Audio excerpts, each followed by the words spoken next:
remember thinking, no one is doing this well. So I kind of realized, hang on, there's a pretty big opportunity here. Perhaps I could scale this. And that's when I got quite excited. And I kind of got the butterfly feeling. A key thing was building the database. The database was like the core of our activity. And it basically allowed us to do every part of the service remotely, the whole lot. And I'll never forget this. Pretty much the day that I was ready to launch is when disaster struck and when COVID hit, basically. Literally, I thought, if I hadn't have spent the last 6 months building this thing, we'd have gone bust, for sure.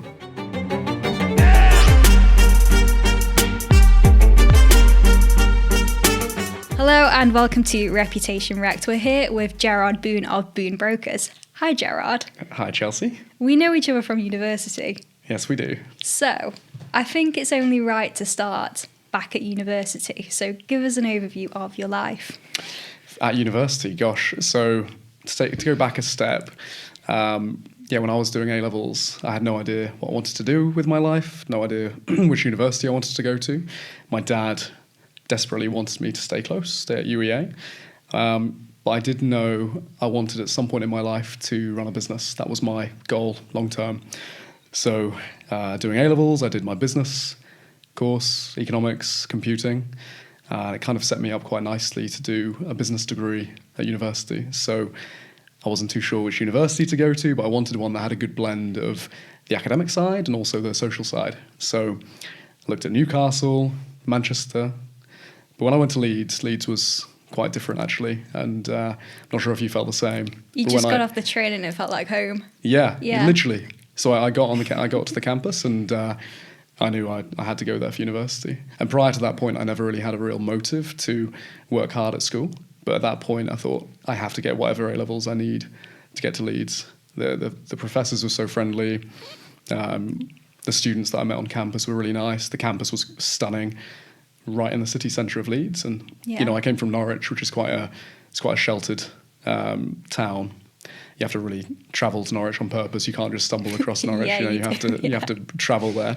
So it's very sheltered. Whereas Leeds is a proper city.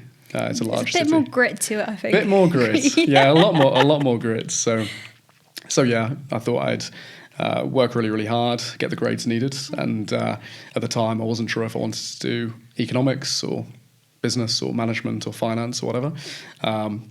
But I knew one day I wanted to run my own business, and that was always the end goal. How did you know you wanted to run a business? I just had that really in me from when I was young. I was selling sweets in the playground. I was that kind of cliche kid, I suppose, where I was always finding business ventures to do. I ran a YouTube channel when I was 14, 15, which generated revenue. I was doing drop shipping when I was 16, 17.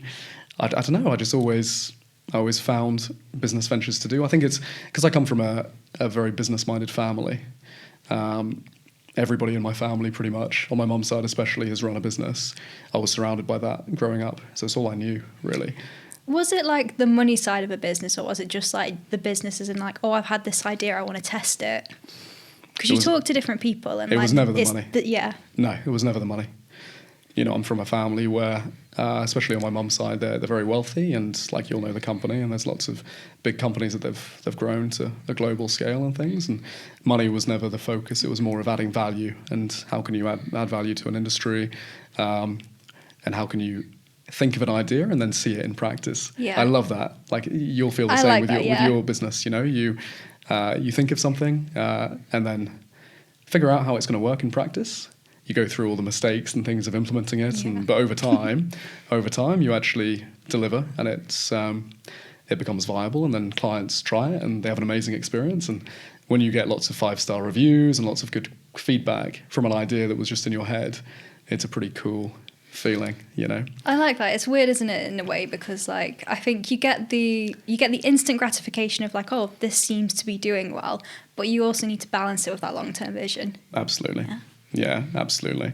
And I think that's kind of what separates entrepreneurs and other people, really. Entrepreneurs, we're always trying to have new ideas and find new things. And for me, I'm never satisfied in business, ever. It doesn't matter what revenue target we hit or however many staff we have or clients we serve. I'm never satisfied. And it's really frustrating, actually. I wish I was satisfied. I wish I could just do a mundane job and, you know, be happy with that. But I'm not. And I think that's kind of how you know that you're cut out to be in business and be an entrepreneur, because you're constantly striving to do more and grow. And I think I'll always be in business. I mean, my family, lots of my family, they've sold businesses, they've grown businesses, sold businesses, and they don't stop. They could just stop and retire, but none of them have ever done that. They've always kept growing and growing and growing. And so that was the environment I had. And it does rub off on you. So, did many of your family go to university? No one. No. So what made you go to university? Because a lot of entrepreneurs are quite dismissive of it, actually, aren't they? So I knew I wanted to run a business, but I didn't know which business I wanted to run. Okay.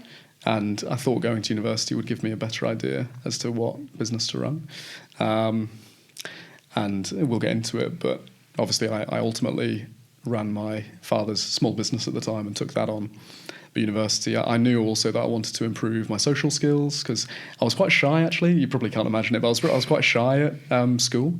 I had lots of friendship groups, but I was quite socially shy, not awkward, but just a bit shy with people. So I thought I want to go somewhere and grow, come out of my shell a little bit. And I knew university, being chucked in at Leeds, it's like probably the most sociable uni out there. I mean, there were hundreds of thousands of students, right? Yeah, and we were partying all the time and meeting new people. And so you kind of have to be sociable. And especially with the course, public speaking, it really helped me with talking in front of crowds and things. And you're meeting new people all the time. So for me, it was more the social side that it really helped. And in business, it's all about people.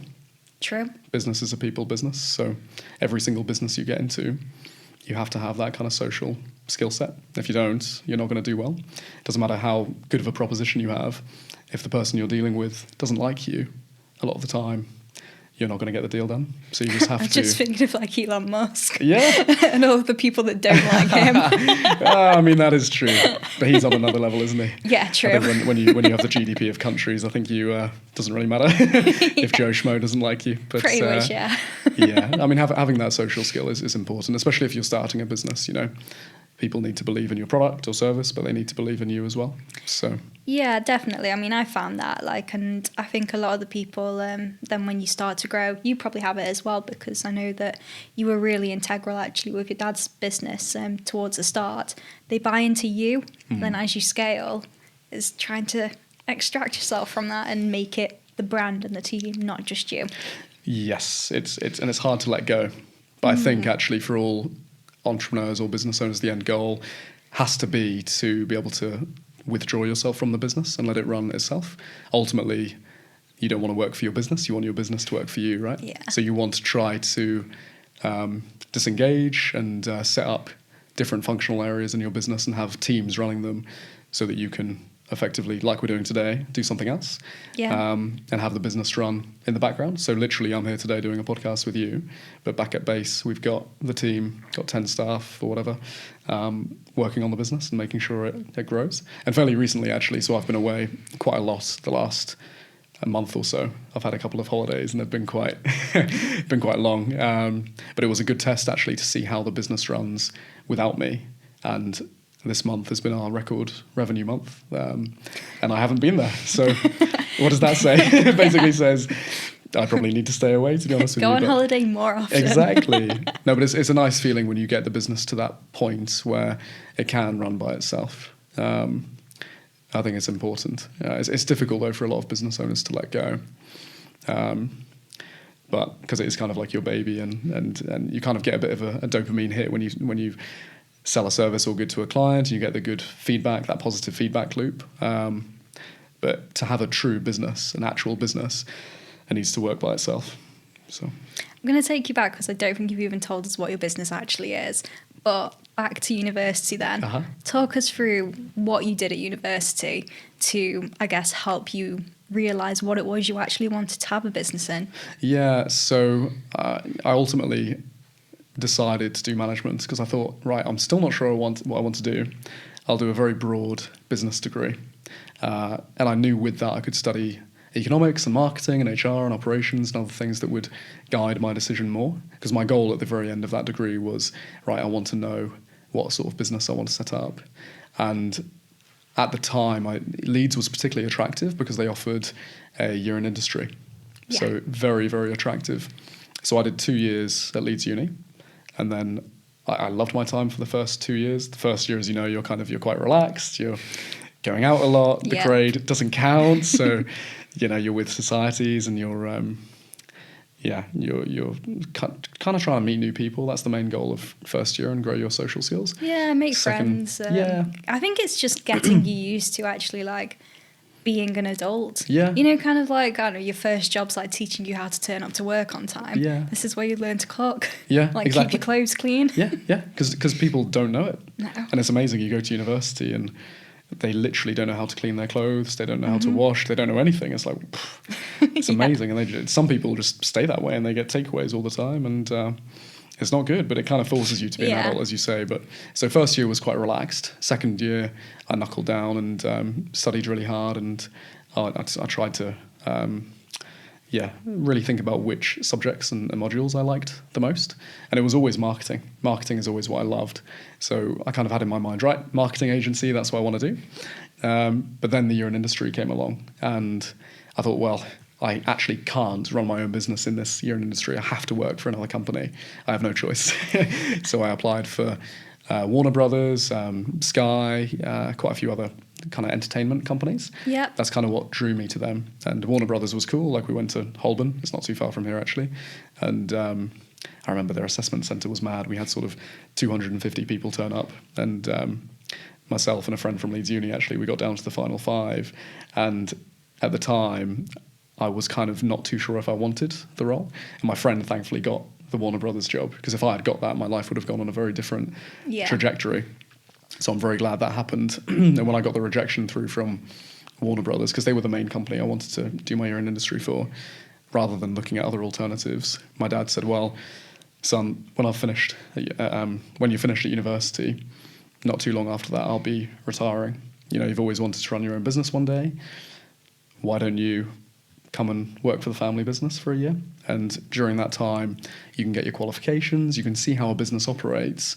And he said to me, I know you want to do marketing, I know you want to focus on something different, but you can then really at least get your qualifications done, see how a business operates. And if you really love it, perhaps you could run it when you get back.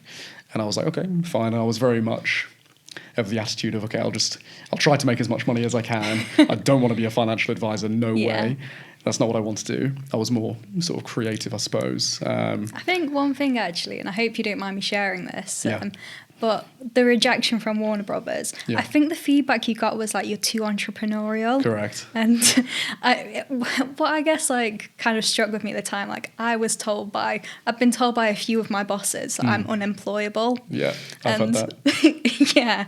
And actually, like, I kind of took it to heart at first. And like, one of the things that really stuck with me, it was like, well, that's what they said to Jazz. That's, I guess, it just really stuck with me. And I was like, but he's doing well for himself now, so maybe it's not an insult. I mean, foolishly, in the final round, I'm pretty certain I would have got that Warner Brothers position, but in the final round, I said, my goal one day is to run my own business. And the lady looked at me like, right, well, there's no point us training. Like, I could tell, she didn't say this out loud, but I could tell she was thinking, like, there's no point training someone who's then just going to go. They want people who are going to stay there long term, and they want employees. They don't want entrepreneurs. So you're right. I got that rejection, and then I went to go and work for my father, and I fully qualified. So did my mortgage qualification, insurance qualification. It's all in one. It's the CMAP qualification, and I advised clients. So I remember having my suit on, my briefcase, and it was all face-to-face at the time, pre-COVID days. So this was when, 2016, 2017, I think. It was around that time.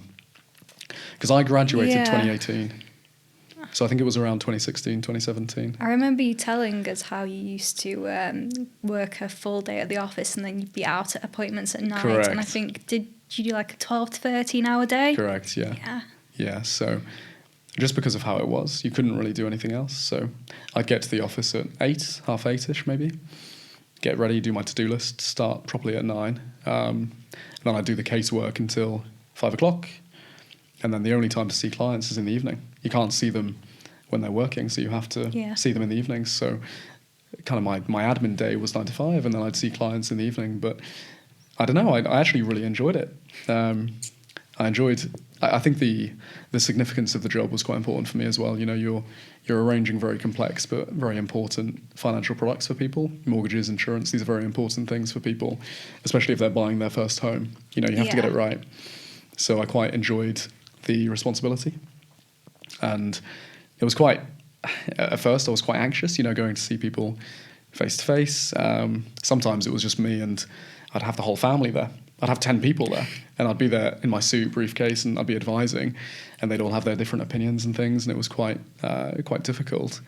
But I learned a lot, and then I thought, you know what, this is very, very scalable. And the thing with the business actually that struck me that year, because my background was like marketing as well. Like I was always very passionate. Don't know if you remember, but I was always quite passionate about like SEO and pay-per-click advertising and the Google side of things. You had your own blog, I think, didn't you? That was more gym related. Yeah. I did. And I can remember you always writing blogs for it. Yeah. And I was trying to have pages rank on there, and so I was very passionate about it, and I knew kind of what to look for in an industry. And I remember doing a lot of research into my industry, and I remember thinking, no one is doing this well. No one is doing digital marketing in this space well.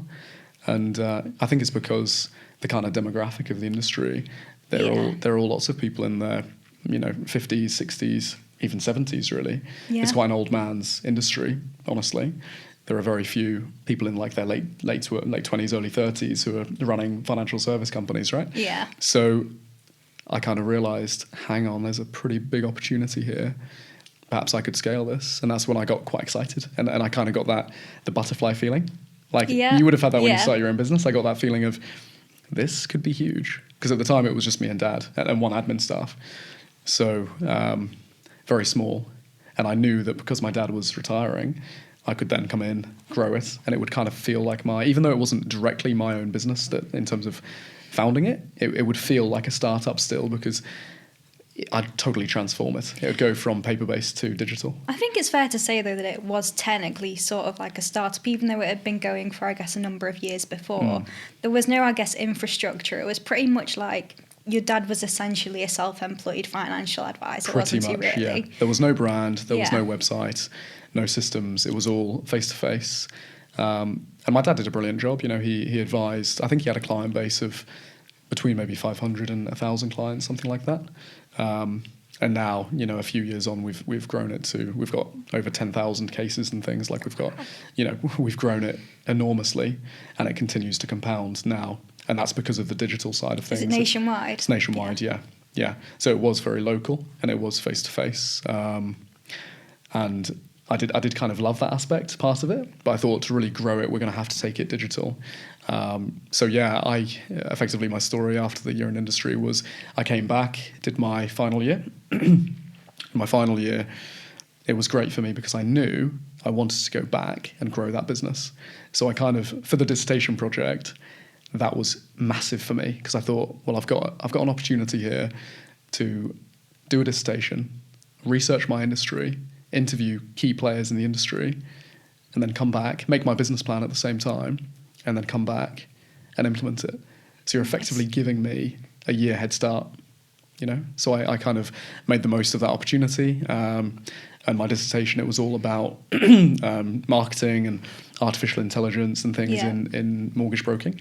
That was the focus. So I interviewed venture capitalists in the space. I interviewed clients, lenders, all sorts of people involved in marketing and involved in artificial intelligence. And yeah, it kind of made me understand what the industry wants. And then I came back, implemented the business plan, and totally changed the brand, changed it to Boon Brokers. So there wasn't really a brand before that. It was kind of just my father, Michael.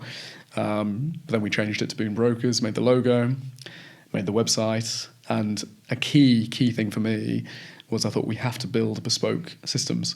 We have to, because I want to scale this, and it's got to be remote, and I want to be able to service someone in London or Manchester, and I don't want to have to come and see them with my suit and briefcase. I don't want to do that. Turn up at 11:30 at night because you're going somewhere up Scotland. Yeah, exactly. I don't want to do that. I want to finish at 5 or 6, ideally. Never happens, or it sometimes happens, but rarely.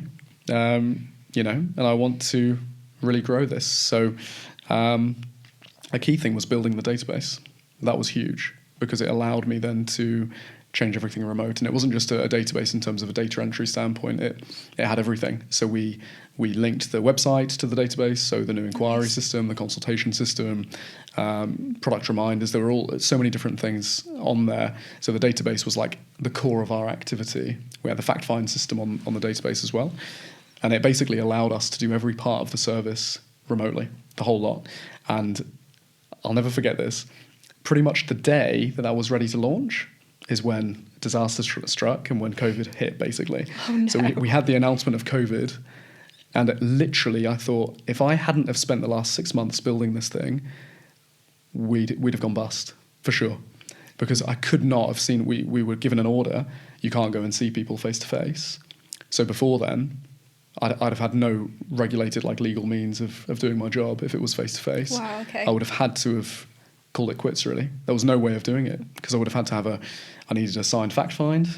How am I going to get that? Send it by post? I mean, it's just too Clunky, too yeah. long and clunky, and it just wouldn't have worked. So it's interesting, actually, because I have a client at the agency, and they work kind of as like a panel, so they do a lot of legals around the conveyancing property industry. Yeah. And one of their biggest bugbears is just how clunky the systems and processes are, because you've got the financial industry, which I think is starting to come along a little bit, and you've got the legal industry that just isn't. It's so old hat. It really is. I've got lots of friends who are conveyancers, and even corporate lawyers and things, and so one part of our process is e-sign, DocuSign, electronic signatures. So we can do that, no problem. The FCA are happy with it, but not for lawyers. You have to see people face to face, and I refer a lot of people to solicitors, and I've got some really trusted ones in Norwich, and I trust them a lot. And if I have a client in London, it's crazy that they still have to travel to Norwich to sign documentation and to have witnesses and all the rest of it. It just seems very clunky. So, no, I totally agree. And if I was setting up a law firm, I would not have survived during that period. But yeah, the fact that we built the database, it worked. And I remember at the time thinking, God, I wanted a little bit of a grace period here, maybe to trial this thing, but I got nothing. So I had to use it from the get-go. Yeah. And straight thankfully, it worked really well. And clients loved it, started to get really good positive feedback. 5-star reviews were flying in from Cheshire, Manchester, London, everywhere, all over the country. And it was good timing, because at the time, I'd just been doing our blog strategy for about a year, and we'd started to see things rank as well. Nice. So we went from 4th page to 1st page, and you'll know yourself, until you get sort of top 3, top 4, you don't really see a lot. Not really. So we started to see keywords rank, and we got inquiries, and they flooded in. We got so many, because so many brokers, they didn't do that, and they couldn't actually offer a service to the market because they were purely face-to-face. So we kind of took all of that business that was lost from other face-to-face brokers, purely because we were online. So it was, for us, it was huge. And I remember at the time thinking, I am flooded here. I'm working 8 a.m. until 11 p.m. every day, just to cope with the current volumes. I really felt like I had a tiger by the tail, and I could not let go of this damn thing, and it was dragging me along. So I had to recruit quickly, and it's the same as to this day. Like when I feel like the business is overwhelmed, and when my staff are literally coming to my door saying, I cannot cope with this level of volume, that's when I bring people in. Yeah. And back then, I remember, I approached an old school friend, actually, Josh, who I'm sure he'll be listening to this now. He's a lovely guy. I have to say that, he'll be listening. But yeah, Josh, he wasn't too sure what he wanted to do with his life at that point. He was working for Aviva, which, everybody will know that company, but they're obviously based in Norwich. And yeah, he wasn't too sure what he wanted to do, and I somehow convinced him to join my small company and get his qualifications, and he did, and that gave us a capacity boost. And then shortly after that, I was recruiting again, and yeah, in the space of a year or so, we'd brought in at least 3 or 4 staff, and then it was growing, and then obviously things like what's happened recently with inflation and everything else that's gone on in the economy has stagnated the market a little bit. But as I say, I think we're going to grow again in a similar fashion very soon. But I've always kind of felt like I've had a tiger by the tail, and it does just keep growing, really. So yeah, you're kind of like running it to keep up. Basically. Yeah. And it's tough because, you know, I think a lot of entrepreneurs, they can decide if they want to have like a lifestyle business or a kind of more corporate business.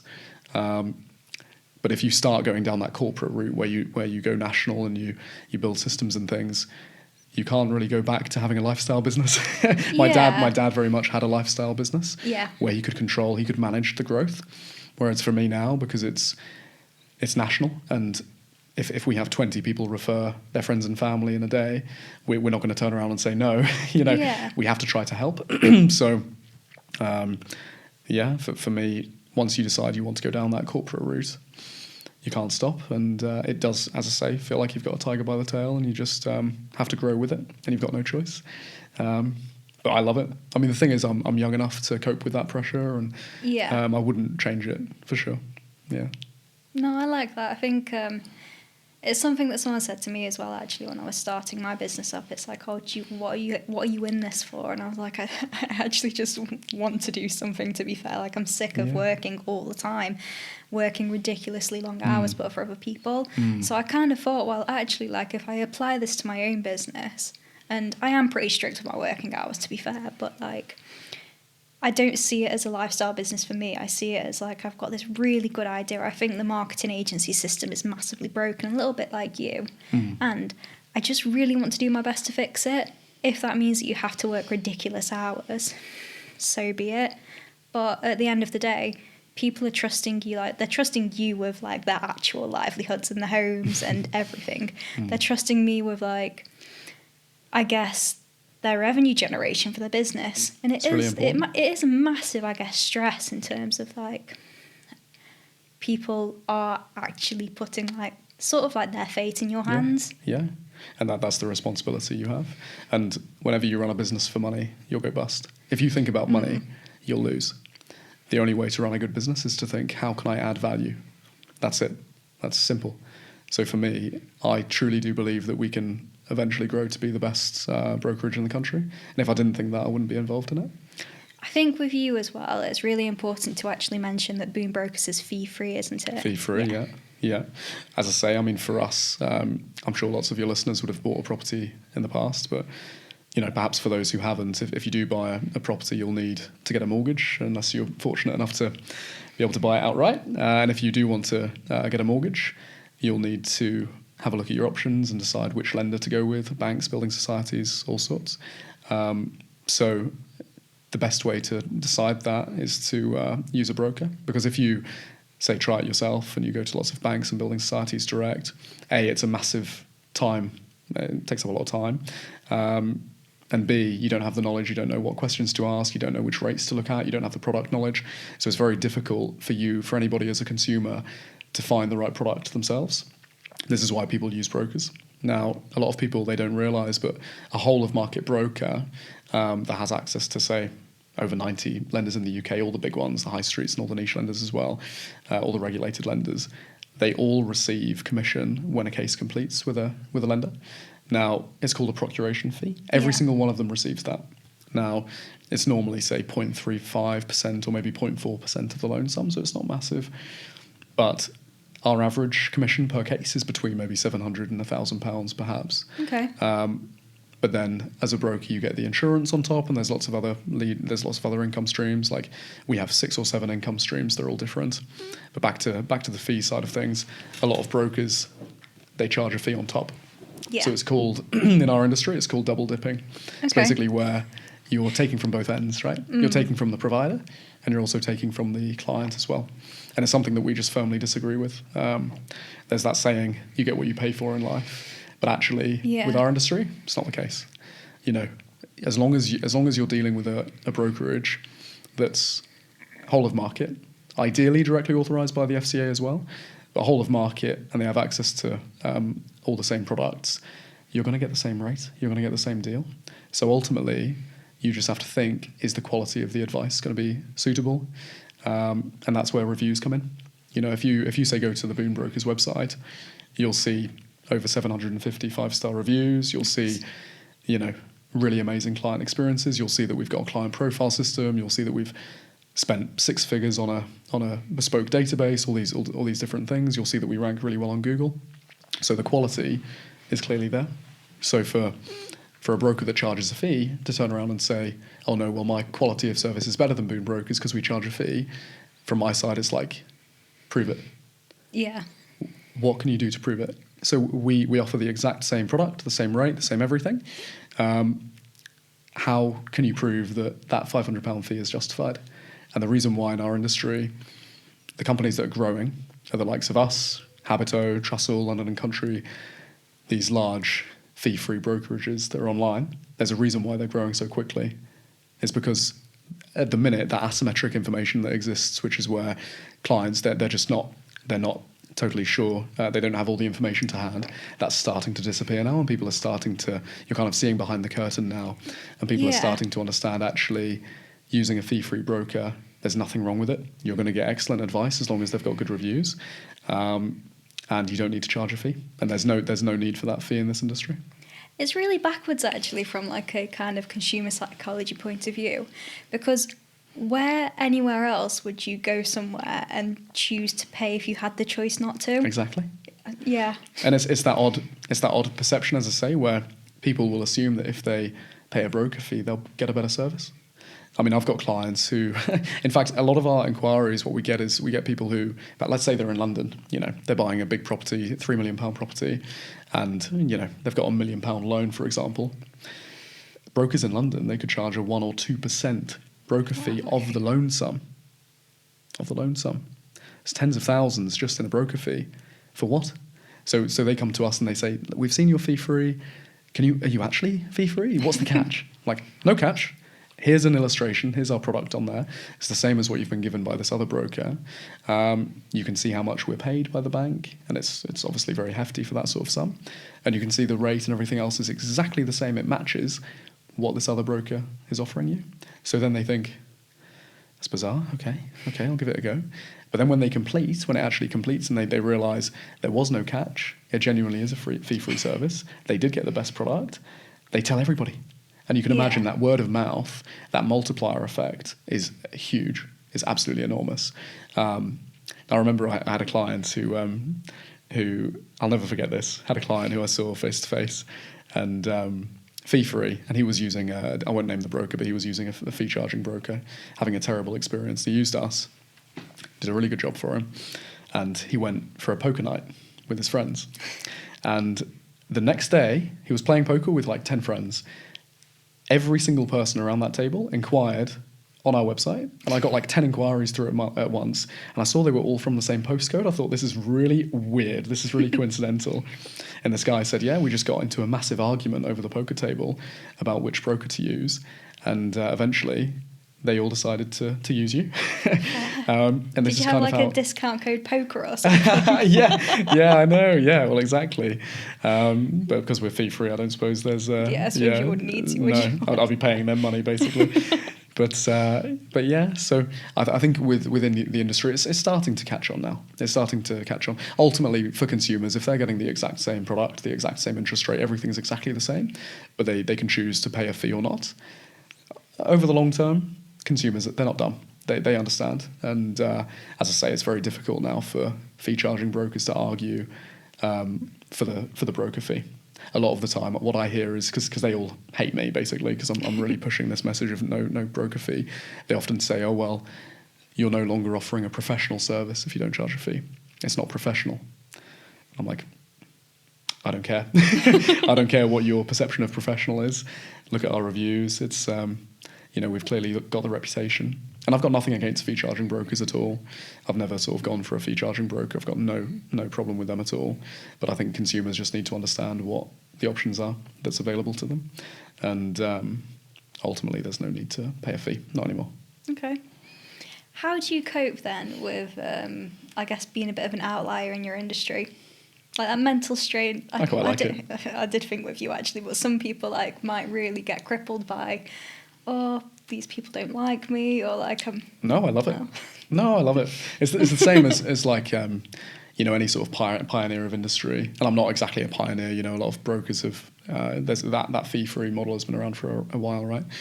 But having that kind of pioneer mentality, I think is quite a good one. Whenever you have any sort of change in an industry, you're always going to get people who don't like it, and they're always going to fight against you, because ultimately people don't like change. And it's the same with, you mentioned Elon Musk, I think, earlier. Elon Musk is the same. Yeah. So the amount of people who hated Tesla, and years before he built the electric battery, he had a lot of naysayers saying, no, there's no way you can do that.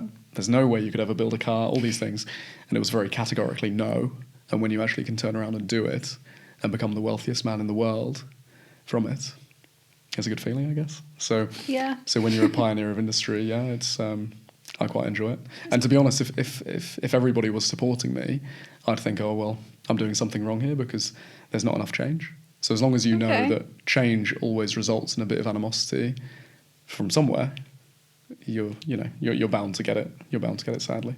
But you get it, don't you, when it's like, I work with a lot of clients actually that they either punch well above their weight, or they are, I guess, like the pioneers or like the change makers in their industry.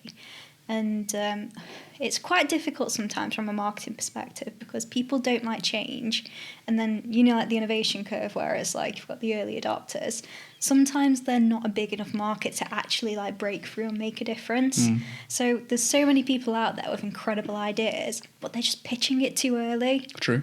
But I think from what you say, COVID really helped you. It helped us a lot. You're so right with that. There's lots of apps and things. I mean, Deliveroo. Deliveroo was tried years before that. There were lots of apps that came out for delivering food, and it's not a very modern idea. TikTok's the same. Vine was very similar, but Vine died a horrible death, and not too dissimilar to TikTok. It's just a place and time, isn't it? But yeah, you're right. COVID was very, very pivotal for us, and it gave us more market share. I mean, obviously we're a very small business, but it massively increased our inquiries, and it gave us that kick up, that boost, that revenue stream that allowed me to invest, and I'm always investing all the time, because I want to offer the very best value proposition like in the country. And what we're working on now is we've built a totally bespoke affiliate program, so we're getting lots of really cool affiliates. I would say there's a few really big names actually that we've signed recently, but I'll keep those private for now. But there's lots of really exciting projects that we're working on, a mobile app next year as well, which they're not cheap, by the way. But I think it's for me, it's when I get into work every day, there's two things that I'm thinking about. It's how can I improve the client journey, and how can I make my staff happy? Those two things. I want to bring you back actually. So the journey then that you took from yourself, your dad, and just one admin staff to now you have around 10 people and a lot of affiliates. Yeah. What was that like? The journey from myself to in terms of growing the company? Yeah, just I guess from a recruitment point of view. Yeah, recruitment is tough. You learn a lot when you recruit people. I've gone through a lot of lessons recruiting people. So when I first started, I thought, okay, I'll recruit based on experience. I'll recruit based on qualifications. What you find is that if you recruit based on experience, people tend to have bad habits. And if you bring people in who are very experienced, like many years worth, I'd say 3 years plus in a job, they will have got bad habits that you will have to try to shake out of them. It's very tough to do. So now I'm very much of the opinion I'd actually rather, more often than not, have someone come in who's fresh, who has had very little experience, ideally a bit, so they understand like the basics really. Like how to show up to work a bit. Yes. Yeah, exactly. Yeah. How to send an email. Exactly. Can you use Outlook? Yes or no? Can you type? Yes, that's good. I want someone who knows the basics, but I can teach it. But a key thing for me that I've learned is always recruit based on personality. Okay. Always recruit good people, who you can trust. Everybody in my team, like I'm away today, obviously in London, but I looked in my Teams chat, and there's people on the chat motivating all the rest of the staff. I haven't told them to do that. but they're there, they're motivating, and they're really pushing like the positive message that we want Nice. in the company. And that's only because they're good people, you know, selfless people. And really, I think everybody who's running a company, they need to take their time hiring. Hire slow, fire fast is quite a common saying, but it does ring true. Always look for personality fit. Yeah. Because you ultimately, as the founder, you're going to be so passionate about your business, you're going to learn about every single job role in the business, and you'll be able to train most of it. Like there are some things that I'm recruiting now, like a search engine optimization executive, and lots of other people that they will have skills that I don't have. That's fine. I know the basics, and that will happen.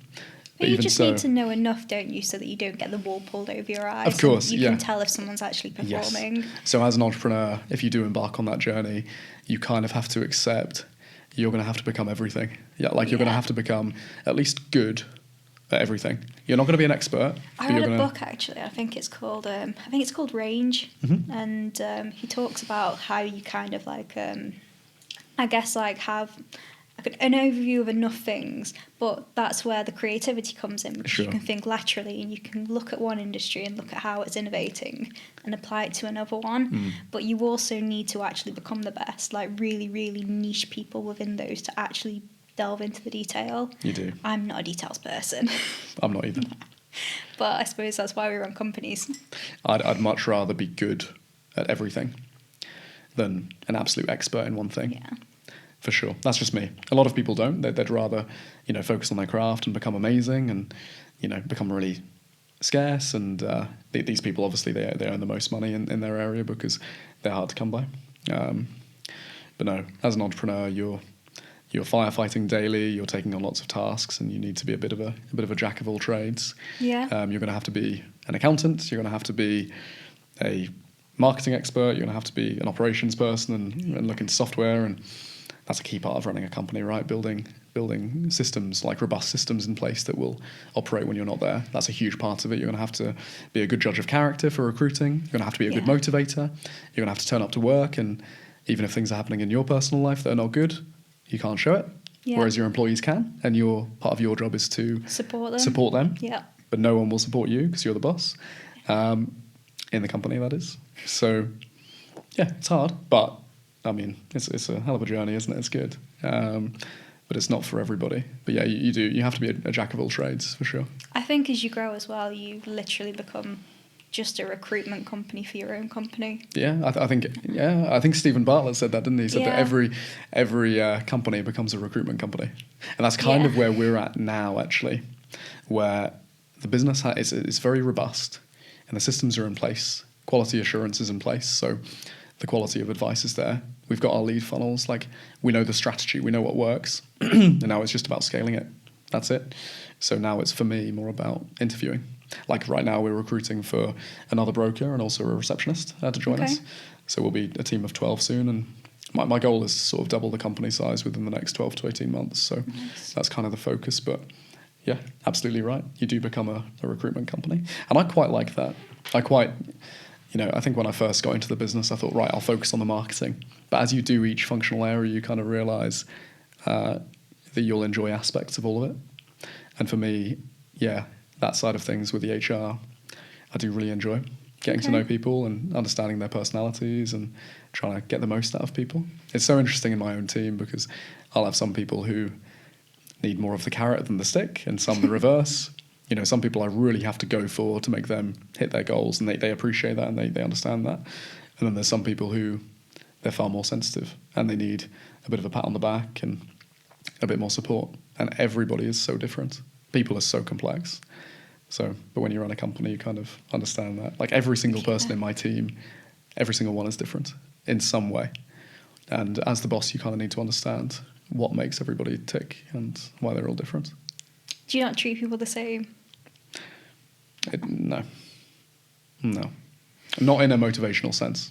No, I think that's right, actually. I think in the sense of I've had jobs where, like, I've been treated differently from other people because I think when you have those, we'll call them unemployable skills or traits or whatever it is, you're quite self-motivated and you don't really need much support in the sense of, like, tell me that you want something done and I will figure out my own way of doing it. I might just need a bit of support in the background, but like other people don't have that. And then when they see you're getting really cool projects or different ones because you're just such a self-starter, then it comes into the whole psychology of like, oh, you're the favourite, or like you're treated differently. And that's not a very nice position to be in. No. One thing that I always found, like when I started this company, is as I grow the team, I never want to have that animosity towards someone if I'm seen to be treating them in a different way. It's something that I'm so mindful of. But it's really interesting to hear that you actually do treat people differently. I do from a motivational standpoint, yes. From a targets point, no. Yeah. But everybody is motivated differently. You know, it's how I've experienced business. And I think anecdotally, I'm sure you've worked for companies and you'll have seen that yourself. I think everybody is slightly different. Yeah, it's tough, but you'll find out what works, and you just have to stick to it. But we have like our monthly conference meetings, and I've got a manager for the company, and if there's any issues or if someone's struggling and they haven't come to me for whatever reason, they'll come to me. And when you run a business, every business is a people business, right? Yeah. So it's a big part of it. Yeah. So in terms of the business, like you've got the business, do you do anything else in terms of like investment? For the business itself or outside of the business? Just outside of it. So I've got a student-led property, so that's a good little passive income earner. I've also invested I'm a big sort of proponent of index funds. So since I was 21, I've been investing in index funds. And that's yielded really good returns for me. But aside from that, I don't invest in anything else. I've always got IFAs and things coming to me wanting to take my money and invest it in lots of places. And I recently had this golf day actually, and they were all talking to me about, oh no, you don't want to get involved in index funds. Let us manage your money for you. But no, that's what I stick to. Just the index funds and property. Although property is not what it used to be in terms of attractive investments. I think nowadays you kind of want to focus on return on investment and student lets, holiday lets, these sorts of things. Normally houses in multiple occupation, they're still good assets to invest in. But things like family lets, low yielding properties, because that's my area, right? Yeah. That's really all I can comment on. They're not as good as what they were. So I think if I do invest in property, then it will be with a focus on more HMOs and Airbnbs perhaps and holiday lets and higher yielding, perhaps higher risk options, because I've got the business, which is a fairly safe income stream for me. Yeah. I can afford to take a bit of a risk with that. Although saying that, as I say, I'm very big on investing in index funds like the S&P 500. You're investing in the top 500 companies in America, and it automatically buys and sells stock for you. And you get a tax-free allowance every year, 20,000 from the UK government as well in the UK, and any gain is tax-free. So if you're diligent and you're investing in that, you benefit from compound interest. And I feel like the way that artificial intelligence is growing, I think it's only a matter of time before we see proper gains in that. So no like Bitcoin or anything like that? I dabbled in it. I dabbled in it for a bit. Really frustrating actually. I was close to buying one when it fell to sort of £8,500. Yeah. I was close to buying two. Wow, okay. So I literally, what would that have been now? I think they're like 50, 60,000 each, are they? I don't know what it is currently. Well, because I'm obviously aware of it, like I read into a lot of it, and I remember seeing it was £8,000 or so per coin, which is less than the actual cost, or it's similar to the cost of mining the thing in the first place. So I thought this cannot continue long term. It's either going to go bust or it has to scale massively. And I don't know why, but I didn't invest. I just couldn't bring myself to do that. And then a few months later, it started to go crazy, and then I couldn't get on it. And yeah, I mean, if I had invested at that point, it would have been wow, it would have been £100,000 return in the space of a year or something. So probably. Frustrating. Why do you? No, I mean, during COVID, I did get into it, to be fair. So I also invest in like traditional S&P 500. But I did put a tenner on Dogecoin. Did you? I did, and it turned into over 800 quid. Wow. So I took the money out and bought an All Saints jacket. I love that. Love that. Yeah, my friend Josh, the same one who I mentioned before, he loves Doge. So he's got the Doge. He's actually got the dog. He's got like a little model of it, and he keeps it in his house. And he's got on his AirPods. He's got Doge to the moon engraved in the back. So he's a big fan of Doge. Anything Elon Musk, he's quite a big fan of. So yeah, no, I'm a bit gutted, to be honest. And I did hold some for a while. I think I had a couple of Bitcoin, but then I sold them and put the money into S&P.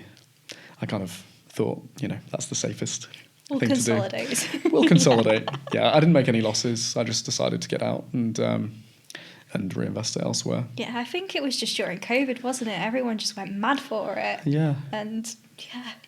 Yeah, and I think long-term crypto, I think the underlying technology, the blockchain is exciting, and I think that has a lot of legs. I think long-term people will have to pay attention, and there's a reason why most central banks are employing CBDC specialists, central bank digital currency specialists, because they want to learn more about the software. And ultimately, I think they understand that fiat currency, which is what we use currently, the way especially quantitative easing works, and how inflation is at the moment, I think long term, I don't think it can survive. So I think we will need an option to fiat currency, and I think some sort of currency on the blockchain makes quite a lot of sense. Really, it's kind of got that innate scarcity to it, and can't be controlled either. So I think that's quite exciting. But I don't think it'll be anytime soon. I think it'll be probably a few decades away. But you never know. Could be sooner. You never know. I think I was working at a digital marketing agency actually during COVID, and there was a stat that like e-commerce had gone forward the space of 5 years in the space of 3 months, purely because obviously a bit like you actually, you had your system, you needed to get online. Well, so did shops. Otherwise people couldn't buy anything. So like they had to just innovate really quickly to have all of the infrastructure to then sell to people online. And here we are now with ChatGPT writing everything for you.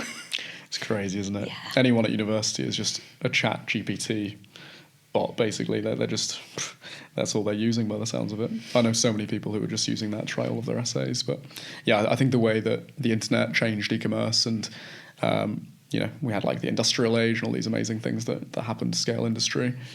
I think AI will be much bigger than all of them, really. Definitely. So, and that's just around the corner. It's exciting. Yeah. It's exciting. Get asked a lot actually from clients, like, do you think that you'll be out of a job because of AI? And it's like, it's really weird actually.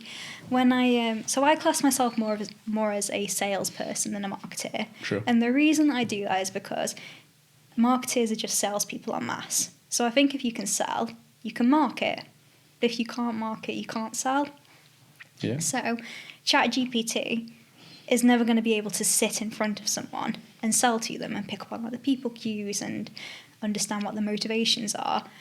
All it can do is rely on the information it can gather from the ether and what you put into it.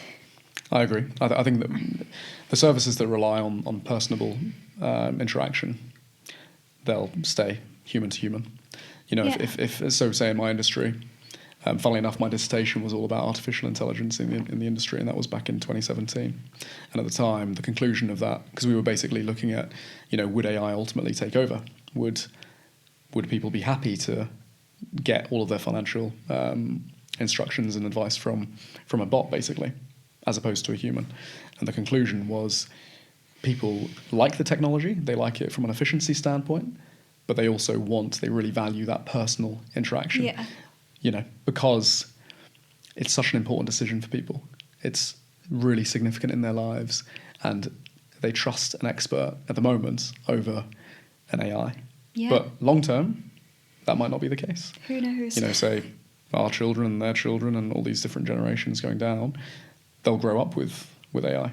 So for them, an expert opinion from AI will be very similar to an expert opinion from a human. So we kind of have a different mindset, I suppose. But I think the only industries that are really in danger short term for AI is more customer service based. Things that because the AI will have a level of cognition, and it will be able to help people quite quickly from a customer service standpoint and learn.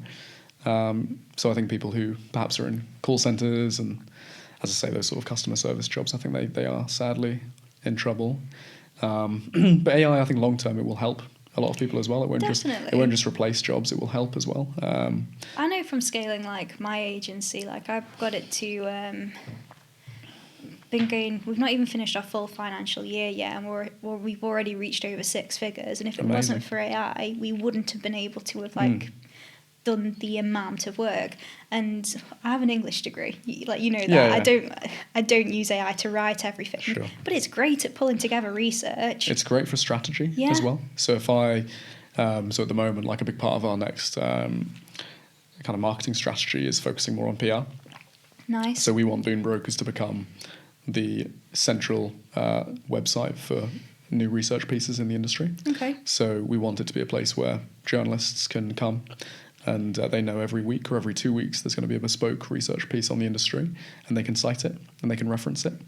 That's what we want. We want Boon Brokers to be not only a customer-facing site, but also industry insights, help with industry, as well.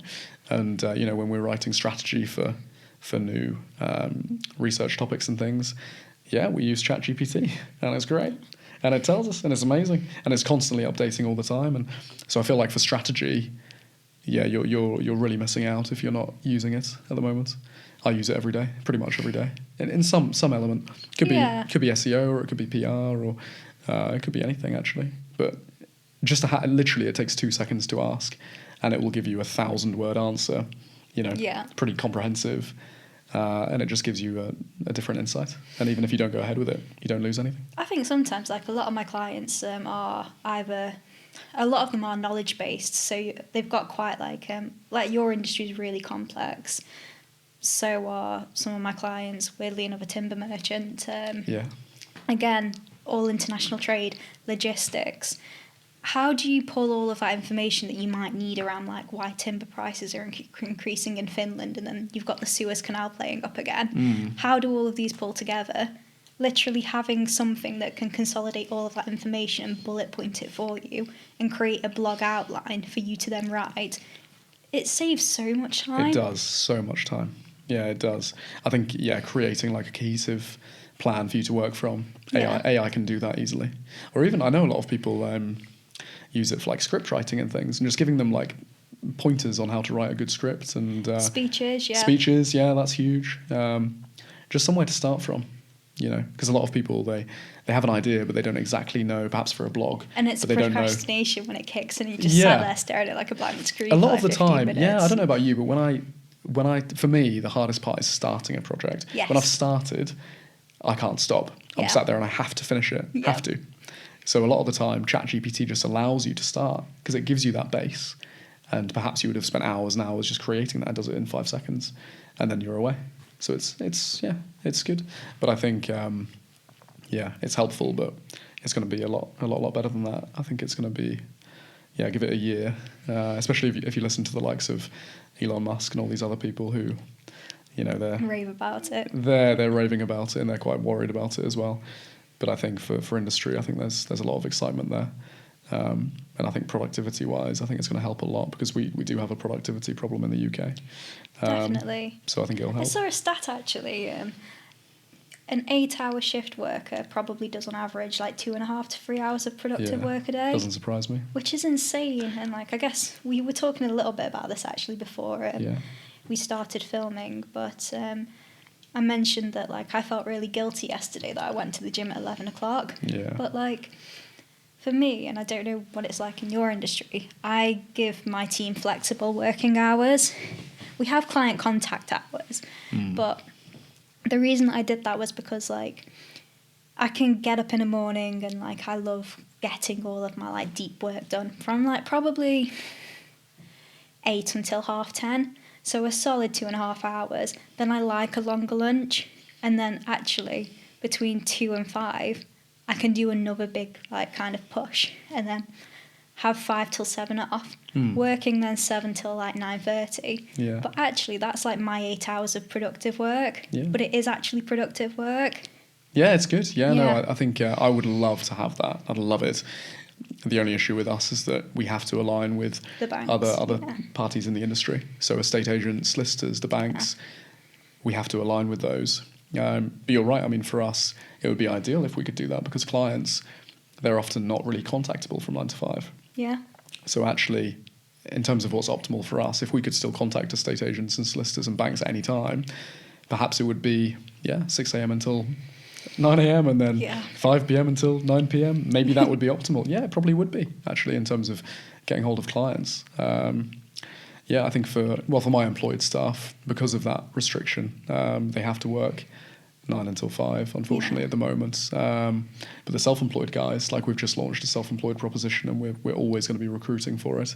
It's quite interesting to see how they work. Like, they're working all the time because they don't get the salary, and they as I say, they want to grow their own kind of mini business within my business as quickly as they can. Yeah. And they find that, they get a lot more conversions off of new inquiries, and they find it a lot easier to speak to clients, certainly after 5 p.m. in the evening. So I wish we could do flexible working.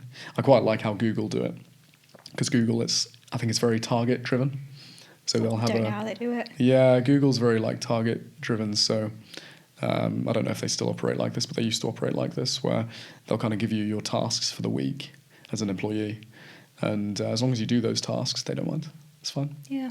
So you can come in whenever you want. You can do whatever you like, as long as that's done. It's great. And I think when you've got a business like that, where you've got set tasks and it's only down to you, you're the only kind of cog in that machine. Yeah.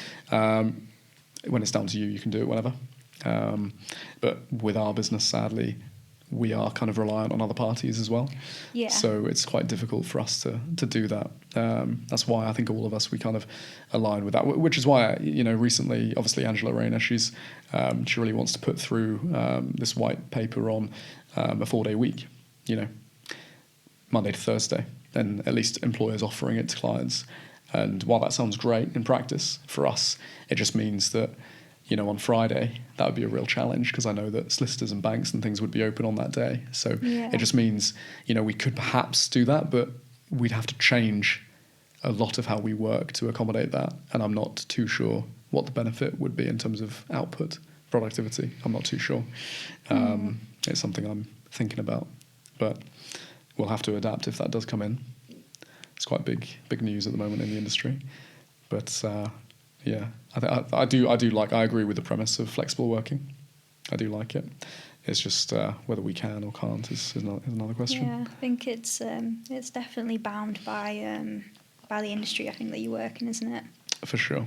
Yeah. So I want to wrap this up with some fun questions I ask everyone. Okay. But because of the industry that you're in, I have some fun ones specifically for you. Okay. So we're going to myth bust some financial facts, we'll call them. Yep. So, all debt is bad debt.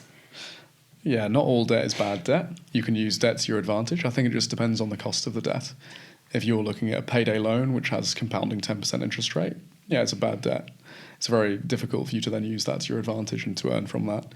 But if you've got a situation where perhaps you've got a mortgage interest rate, which is 1%, and you can use that debt to then grow, and if your gain is going to be more than 1%, then you can use that to your advantage, and you can gain equity, and perhaps you can buy an asset like a buy-to-let that's going to hopefully increase in equity by more than that 1% and give you rent at the same time. Then perhaps that's considered a good debt. I think also if the debt has a fixed interest rate and you know what the payments are, and the risk of default is low, that also determines whether it's a good or bad debt. But just generally speaking, I would avoid any variable interest rate debts. I think they're quite dangerous as a general sort of rule of thumb. So there's another one as well. I got most of these from Rich Dad Poor Dad, by the way. I've read that too. Okay, good. I know what's coming. So he says that buying a house to live in is a really bad investment. Mm-hmm. Okay. Yeah, I mean, it's that's an interesting one, really. I understand the notion that your house is your liability. It's a liability technically because it's not making money for you as such. But you really have to look at that versus the rental market. You have to look at both, and that's really the only way you can determine that. If rent is extortionate to the point where you're not saving anything, and you have the option to buy a property and have your costs super low, and you can actually make money per month and keep money in your back pocket, that seems safe to me. But I understand also they're kind of discussing it from a point of view of freedom as well, because when you own a property, you are kind of bound to that property, and Yeah. it's not just a liability from the point of view that it's sucking money from you monthly in terms of utilities and things, but also it's kind of keeping you in one place. But I think you have to look at the rental sector at the same time, and I think in the UK, the rental sector is in a pretty bad state. Yeah. So would you rather rent, or would you rather have the security and buy, and know that your landlord's not going to turf you out? Yeah. It depends. If you can cope with that, if you can cope with that kind of fear, great, good for you. But I don't think a lot of people can, and I think owning your home, there's a lot to be said for that. Yeah. No, I agree actually. I like that one. I think it's a very American way of putting it, that one actually, isn't it? Yeah, I think so. You just have to compare the rental market to the private housing sector. That's it. Okay. I've got an interesting one actually. So I read an article the other day about how you can still have a salary of 25k, which I believe a full-time minimum wage person now working like 40 hours a week will come out with around 23,800. So this article said you can still live on a salary of 25k, and if you save, you'll still become a millionaire. Interesting. So 25k. Let's round it up to 25k net. What is that? What is that net? Is that about 1,600 net? Around that, yeah, I'd say so at the moment. Okay. So with inflation recently, your food costs, what does the average person spend on utility and foods and things? I think you'd struggle. I know the angle that they're getting at, because if you were to put it into a box like an S&P 500 index fund and you watched it compound, then yeah, potentially I'd need to run the figures. But I think the cost of living is so high now, I think that'd be very difficult. Very, very difficult. You'd have to run the numbers, but I mean, perhaps do it. Have a look. Maybe if you, I think someone on that sort of income net would probably be saving. I think they'd be lucky to be saving a couple of hundred a month, realistically, 200 or 300 a month. I think they'd be very lucky to do that. So I think depending, to be fair, on like circumstances and stuff, like say you lived at home, so 25k, you're probably, most people are now leaving university and they're on 25k. Sure. If you're living in London, you have to pay rent. You're probably not saving. No.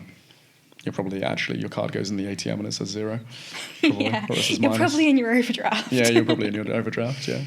But yeah, so I think it depends. Whereas, like, obviously, I'm from Staffordshire. It's a lot more affordable up there. I mean, it's not as fun as London, but probably I still don't think you could save up there. It's all dependent, isn't it? Yeah. I mean, if you're living at home, your parents are covering your costs. If you're saving everything and you're putting that in an index fund, for example, and if that index fund is doing well and you're going through the AI revolution and you're making 10% gains a year, all these variables, then yeah, I think possibly, potentially you could become a millionaire. The easiest way to become a millionaire is to improve your income, ultimately increase your income, work on your skill set and increase your income as quickly as possible, and then compound interest can really grow for you.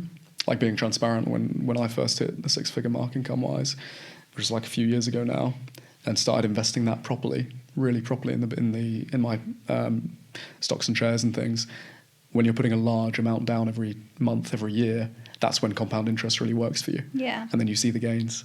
And as I say, you have to really be a top income earner to do it quickly. If you're on 25,000 a year, it's tough. It's tough. Yeah, I think as well, like most people, I guess, when they're first starting out in their career, even up to the age of 30, you're not earning a load. No. You're kind of still trying to get taken seriously by a boss. Oh, of course. Yeah, So of course. I think, yes, it's the age where you'll have the most reward if you let it compound, but it's also the age where you don't actually have it. Sure. Yeah. And if you do have it, you probably want to spend it. Yeah. Because you're young and you want to have fun. You know, like very few people are in the position where they're earning so much money that they can afford to save and have fun, and you kind of have to make that choice. Yeah. Especially if you've got a partner and you want to spoil them and you want to go and do cool things and, you know, treat your friends, and if you've got older parents perhaps and you want to spend time with them, and there's all these variables. You kind of have to. There's a bit of a trade-off, I think. There's a trade-off in everything, isn't there? And there's always, like, I think when it comes to financial advice, all of this stuff that you should be doing this and you should be doing that. And actually, you can lose track of living. Yeah, I agree. Yeah, I think ultimately I think more people do need to live in the present. And obviously you need to be sensible, and in the back of your mind you need to have your retirement in Yeah, in don't your mind. screw over your future self, but also like, No, yeah. because the best times of your life are in your 20s and 30s.